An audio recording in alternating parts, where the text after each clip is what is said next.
MS ফ্যামিলির বন্দিরা, তুমি যা জানো আমাদের কাছে পুরোটা জানাও। এক হাতে তো তালি বাজে। তুমি যদি দোষী হয়ে থাকো তাহলে কোনো না কোনো অংশে ও দোষী।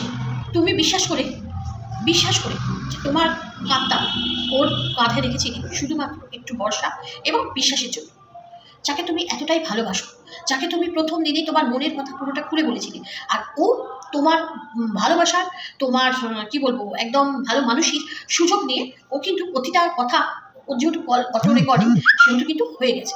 তো ও সেটা পরবর্তীকালে নিয়ে মানে ও বলছে না যে ও তুমি তোমার বরকে দিয়ে, শ্বশুর শাশুড়িকে দিয়ে, তোমার মাকে দিয়ে তুমি বেঁচে খেয়েছো, আজকে ও তো তোমাকে দিয়ে বেঁচে খাচ্ছে ওয়াইটিতে। হ্যাঁ, তো চলো বন্ধুরা, কেমন আছে সবাই? আশা করি অনেক অনেক ভালো আছো। বহু কলকাতার ছোট্ট ব্লগে তোমাদের সবাইকে স্বাগত জানিয়ে আমি আমার ছোট্ট ব্লগ শুরু করছি।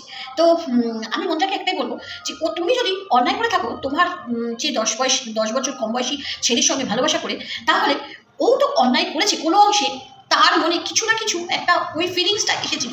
হয়তো ও তোমার মতো এগোতে পারেনি, কিন্তু ওর মনে ওটা এসেছিল যে মানে ও কি করেছে, মানে ওর তার মানে ও নিজেই বলছে যে ওর মানে বরকে দিয়ে ও হ্যাপি নয়। ও মানে তুমি যেমনি বলছো যে তুমি সোমনাথকে দিয়ে হ্যাপি নও, সে সপ্তাহে ড্যাশ, কিন্তু একদিন ও কিন্তু কোনোদিনই নয় যেখানে কিন্তু দাঁড়িয়ে ওর এত মানে মানে শিশুর জন্য এত প্রচেষ্টা, তার মানে এইগুলো সবই ভুল, সবই মিথ্যে। তার কারণ আজকে যদি কারোর সন্তান না হওয়ার জায়গাটা অপূর্ণ থাকে, সে কিন্তু মানে নিজের সবটা দিয়ে চেষ্টা করবে। তার মনে আর অন্য কিছুর জায়গা থাকতেই পারে না। তার মনে ওই 10 বছর কম বয়সী ছেলের যে ভালোবাসা, সে অ্যাকসেপ্ট করুক আর নাই করুক, তার মনে যে এসেছে এটাই সবচেয়ে বড় কথা। 1 নম্বর পয়েন্ট গেল। 2 নম্বর পয়েন্ট, প্রথমে হয়তো সে প্রথম কল রেকর্ডিংয়ে সে ভাই বলে নিজেকেই হয়তো বুঝতে পারেনি যে তুমি সত্যি হয়তো ওর ভাই, কিন্তু যখন আফটারঅল দিনের পর দিন যেতে থাকলো, তখন কিন্তু ওর নিশ্চয়ই জানতে মানে পেরেছে বা জেনে গেছে যে রাহুল তোমার ভাই নয়, তোমার সঙ্গে একটা অন্যরকম সম্পর্কে লিপ্ত। তাহলে তখন ও কেন সাপোর্ট করলো তোমাকে? তখন ও ওয়াইটির সামনে কেন এসে বললো না যে রাহুল সঙ্গে ওর কথা হয়, তোমার সাথে যেমনি কথা হয়, তুমি যেমন মানে তোমাদের আর রাহুল ব্যাপারটা যেমন সে জানে, সেটা কেন আমাদের কাছে এসে খোলসা করলো না?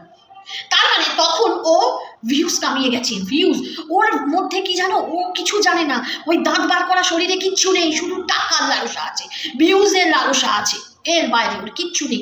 ওর কাছে তুমি যে কথাটা বিশ্বাস করে একদিন বলেছিলে, যে কথাগুলো মানে মানে ভরসা করে তুমি সেই সময় তোমার একটা কি বলবো, তোমার একটা ভয়ঙ্কর বিপদের চরম সময়, যে সময় দাঁড়িয়ে তুমি বাড়ি ছাড়া হয়ে গেছো, তোমার একটা অন্য ফ্ল্যাটে তোমার মাল ঢুকছে, সেইখানের একটা চিন্তা, এদিকে রাহুর চিন্তা, এদিকে মেয়ের চিন্তা, এদিকে সোমনাথের চিন্তা, সব জায়গায় দাঁড়িয়ে তুমি যখন জর্জরিত হয়ে গেছো, তখন তুমি ওই দালালকে হায়ার করলে, মানে দালালকে ডাকলে, হায়ার নয়, তুমি ওই দালালকে ভালোবেসে নিজের মনের কথা উচ্চার করে দিলে, আর সেই সুযোগটা ও ক্যাচ করে দিল। ও তুমি যখন জানো যে এমএস ফ্যামিলিকে দিনের পর দিন ও ছেঁড়াকাটা করে আজকে ওর চ্যানেলের ওর যে সাবস্ক্রাইবার জানো ও কি করেছে, এই করেছে লোকের ঘরে সংসারের পুরো হাড়ির খবর টেনে নিয়ে এসে তবে ওই এতগুলো সাবস্ক্রাইবার কামিয়েছে। না হলে কিন্তু ওর চ্যানেলটা যদি সত্যি ব্লগিং চ্যানেল হতো না, তাহলে বন্ধুরা ও কখনোই এতখানি দাঁড়াতে পারতো না। ওর যেটা ভিউজ হয়, প্রথমত এমএসএন, তারপর তোমার যে টাকাগুলো দিয়ে প্রত্যেক মাসে রোজগার করে, সেইগুলো তোমাদের টাকা, তোমাদের বেঁচে খেয়েও সেই টাকাগুলোকে রোজগার করেছে, বুঝেছো?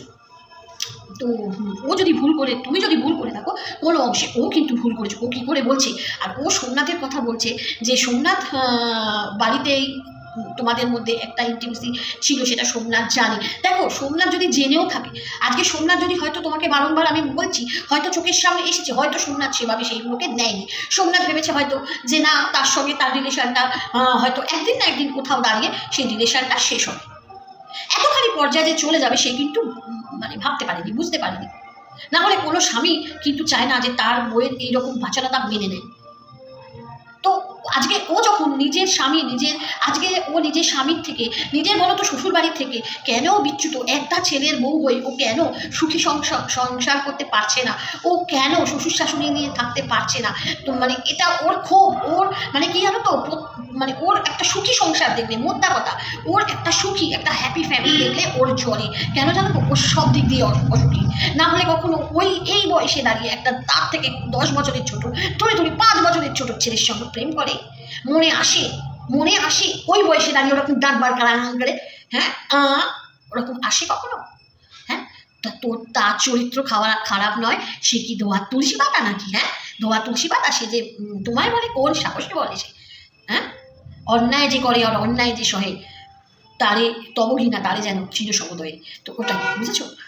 এটাই বলবো যে তুমি ভয় পেও না, তুমি এগিয়ে যাও, তোমার পাশে আমরা আছি, ঠিক আছে? আজকে যেমন MSN এর পেছনে আমরা আছি সবাই, তেমনি তোমার পেছনেও আমরা আছি। ভুল প্রত্যেক মানুষ করে, কে বলতে পারে মুখ থেকে যে ভুল করে নিস?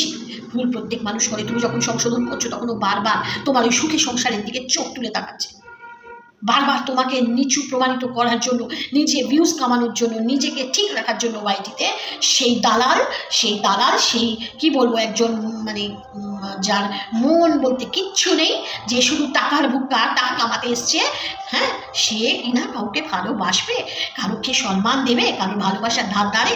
তুমি এটা কি করে ভুল করলে? হ্যাঁ মন্দিরা, তো চলো এইটুকুই বলবো, ভালো থাকো, ওর সঙ্গে লেগো না, ওর কথায় পাত্তা দিও না। ওর কথাকে তুমি পাত্তা দিলে একদিন বলবে, দুদিন বলবে, 3 দিনের দিন ও নিজেই চুপ হয়ে যাবে, বুঝেছো? ও চিল্লাতে থাক, ওকে চিল্লাতে দাও। আর কিছু পাবলিক আছে ওর, হ্যাঁ, ওকে খোঁচাতে আসে, যাতে খুঁচিয়ে ওর ভিউজ হয়, হ্যাঁ, আর ওরা মানে মজা নেয় সেই সব কথায়।